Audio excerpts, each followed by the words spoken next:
নমস্কার সবাইকে, সবাই কেমন আছো? আশা করছি ভালো আছো। আজকে নতুন আরেকটা ভিডিও নিয়ে এসে গেছি। এখানে রসুন, কাঁচা লঙ্কা আর টমেটো পেস্ট করে নিয়েছি। এখানে আদা বাটা করে নিয়েছি, আগে থেকে করে রেখেছি। এখানে তেল কড়াইতে দিয়ে গরম হয়ে গিয়েছে। এখানে মেথি ফোড়ন দিয়ে দিয়েছি। এক এক করে সমস্ত আগে থেকে কেটে রাখা ভেন্ডি মানে ঢ্যাঁড়সগুলোকে দিয়ে দেব। দিয়ে নুন, হলুদ দিয়ে কিছুক্ষণ নেড়ে চেড়ে ঢাকনা দিয়ে দেবো। তারপর ঢাকনা উঠিয়ে আবার জিরের গুঁড়ো দিয়ে দিলাম, একটু ধনে গুঁড়ো দিয়ে দিলাম, একটু কাশ্মীরি লঙ্কা গুঁড়ো দিয়ে দিলাম। চাইলে সামান্য একটু চিনি দিতে পারো, আমি দিয়েছিলাম, ভিডিওটা স্কিপ হয়ে গিয়েছে। যাই হোক, এখন ঢাকনা দিয়ে দেব, ভালো করে কষিয়ে নেব। ঢাকনা উঠিয়ে আদা বাটা দিয়ে দিয়েছি। তারপর টমেটোর পেস্টটা দিয়ে দিলাম। এখানে যে রসুন আর কাঁচা লঙ্কা ছিল, ওই পেস্টটা দিয়ে দিচ্ছি। দিয়ে আর একটু ভালো করে কষিয়ে নেব। এই পর্যায়ে আর ঢাকনা দেব না, না হয় গ্রেভিটা বেশি আঠা আঠা টাইপের হয়ে যায়, যেহেতু ভেন্ডিটাতে মানে একটু আঠা জাতীয়র মতো থাকে।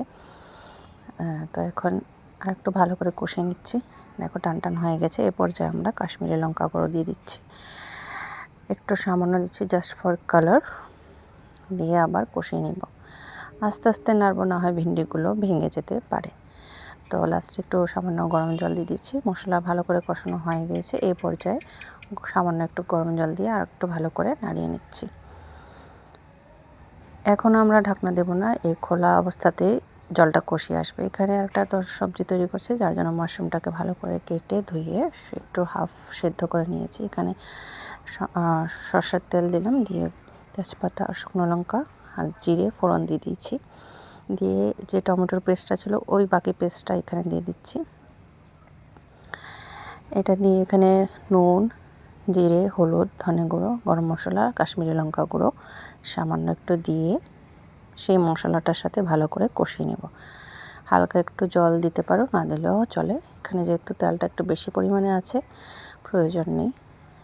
প্রয়োজন মনে হলে একটু দিয়ে আবার একটু কষিয়ে নিতে পারো। মশলা থেকে যখন তেল ছেড়ে আসবে, এই পর্যায়ে আমরা যে আগে থেকে হাফ টান করে রাখা মাশরুমগুলো আছে, ওইগুলো দিয়ে দেব। দিয়ে এখন আর একটু ভালো করে কষিয়ে নিচ্ছি, যতক্ষণ পর্যন্ত না এটা টান টান হয়ে যাচ্ছে। মাশরুম থেকে একটু সামান্য তেল জল বেরোতে পারে, যেহেতু এটা আগে থেকে অলরেডি ডান হয়ে আছে, তাই বেশি দেরি লাগবে না। আর এখানে একটু গ্রিন মটর দিয়ে দিয়েছি। মটরটা দিয়ে আর একটু ভালো করে কষিয়ে নিচ্ছি। মশলা সমস্ত একসাথে মাখা হয়ে গিয়েছে, মিশে গেছে মানে। তারপর এখানে একটু গরম জল দিয়ে দেব।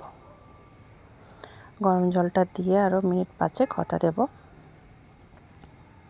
কিছুক্ষণের জন্য অপেক্ষা করব, তখন মশলাটা পুরো ভালো করে মিক্স হয়ে যাবে। এই পর্যায়ে আমরা সামান্য একটু ঘি বা বাটার দিয়ে দেব। এখানে আমি বাটার দিয়েছি, আপনারা চাইলে ঘিও দিতে পারেন, কস্তুরি মেথিও দিতে পারেন। ধন্যবাদ সবাই।